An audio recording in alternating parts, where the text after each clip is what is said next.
अपना फल तो कोई भी नहीं खाता, कोई भी वृक्ष अपना फल नहीं खाता है।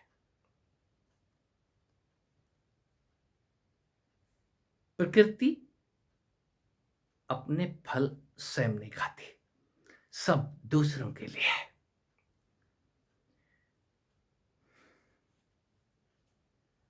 कुछ अलग हटके। शंख चक्र गदा हस्ते नारायणी नमस्तुते। श्रीमद् देवी भागवत पुराण और अन्य पुराण, वेद, उपनिषद हमारे सनातन सत्य को उजागर करती वाणियां।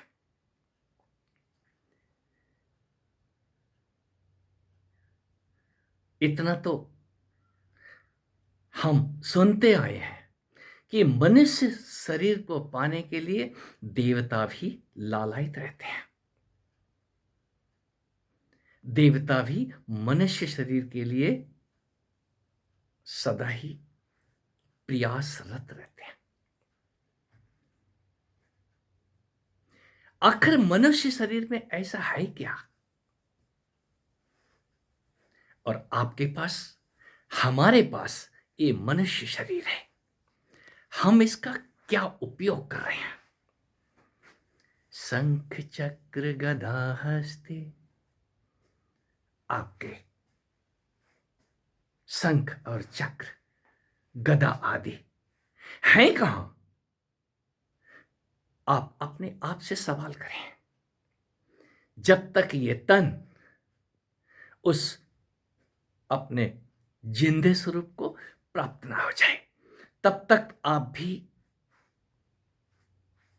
मुर्दे ही हैं।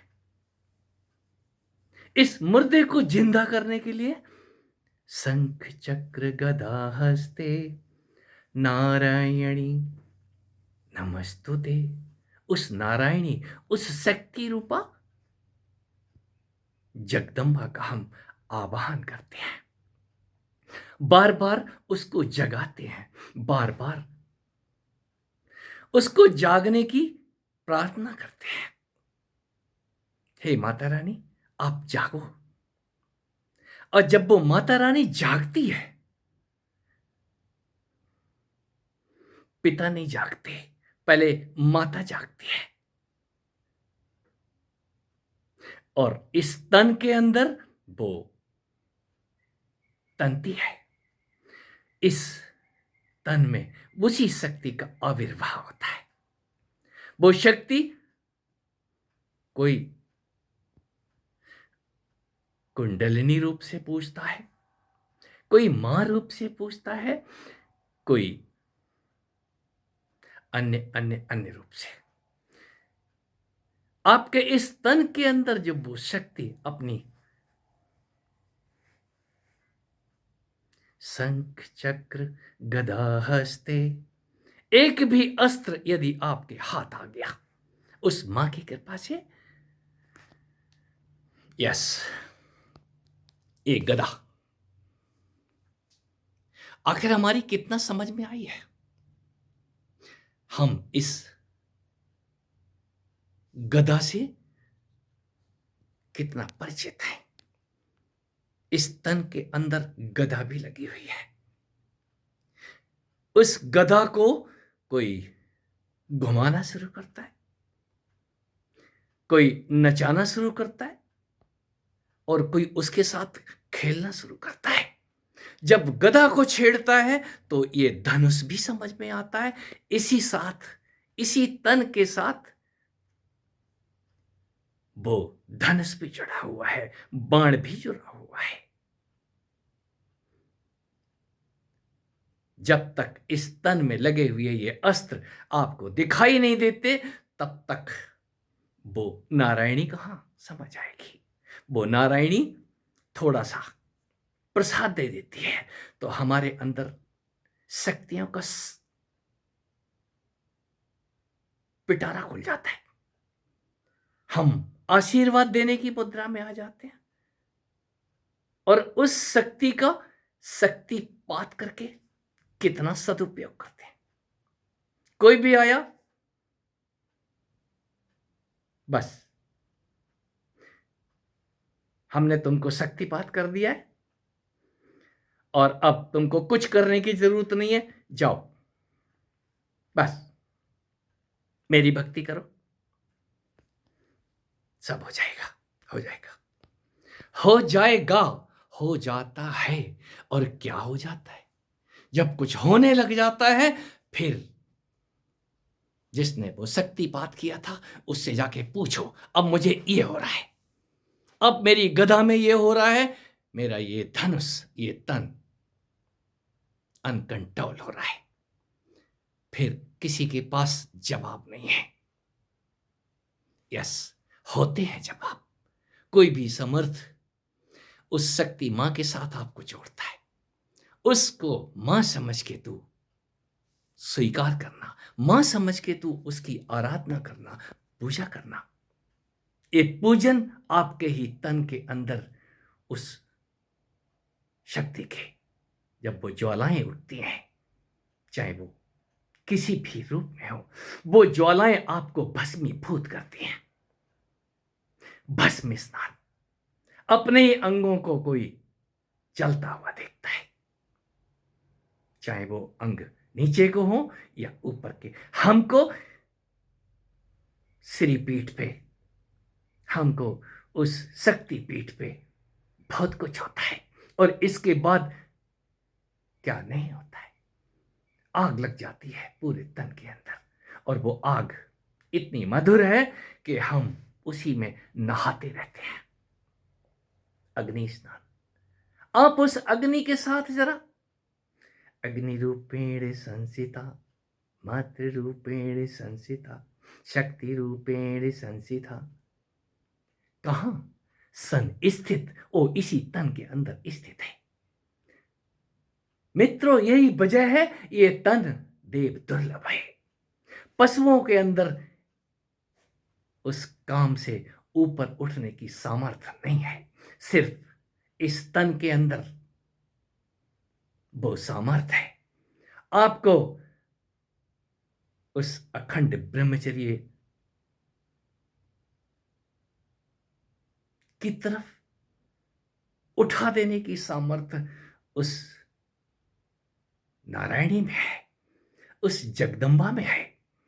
जब वो आपके ही इस मानव तन के अंदर, पुरुष तन के अंदर वो स्त्री रूप से आविर्भूत होती है, अर्धनारीश्वर रूप आपके इसी तन के अंदर स्थित है। आप चाहे स्त्री हैं या पुरुष हैं, यदि स्त्री हैं तो वो अर्धनारीश्वर पुरुष रूप से है। ये मेरे अनुभव है। और जब तक आप कनेक्ट नहीं हो जाते, एक कनेक्टिविटी ही तो जागरण है। ये शनै शनै जागरण की प्रक्रिया कोई एक क्षण, एक दिन शीघ्रता से कितना समझ सकता है। विद्यालय में भी पढ़ने जाते हैं तो 5 साल में कहीं प्राइमरी में बमुश्किल काका का ठीक से समझ में आता है, मिडिल,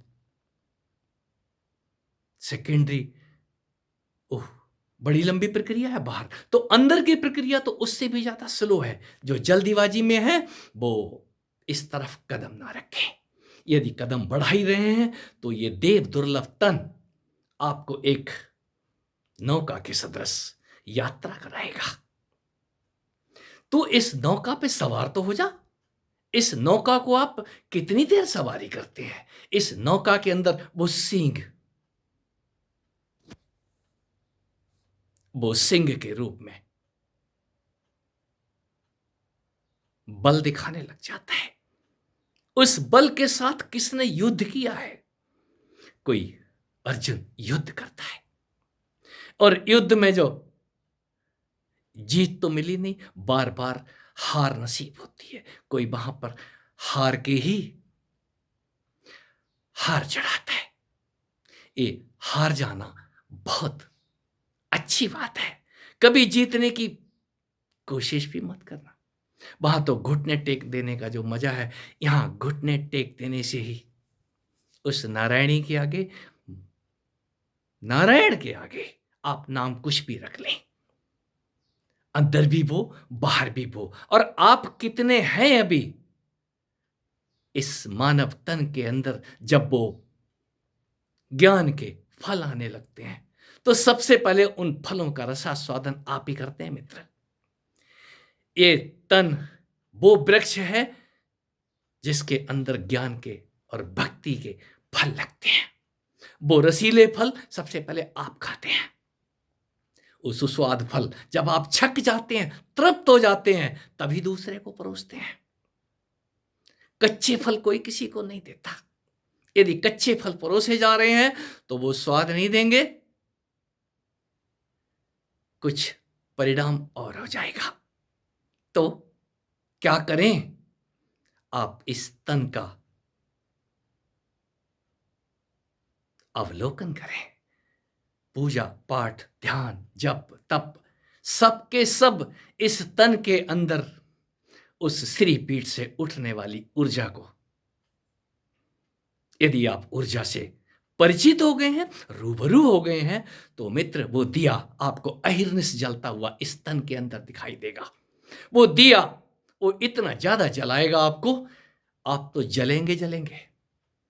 आपके साथ ये आपके पांचों साथी इस मिट्टी के अंदर आग लगती है, और मिट्टी में जब आग लगती है तो इसमें भरा हुआ जल उबलने लग जाता है, और जल उबल रहा हो तो आपकी श्वासें बेतरतीब होंगी। अब जब श्वासें बेतरतीब हो रही हूं, बहुत कुछ खुद ही आपकी वो बुद्धि और विवेक नारायणी की कृपा से, उस ज्ञानेश्वरी की कृपा से मनन करने लग जाते हैं। कोई मुनि कालांतर में ऋषि होकर के अपनी वाणी खोलता है, ऐसा मैं जानता हूं, ये मेरे अनुभव है।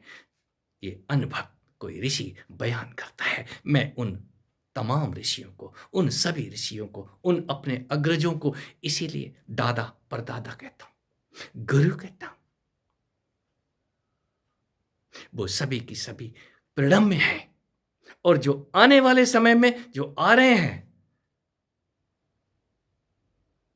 कालांतर में, वो सब भी उसी कतार में दिखाई देंगे।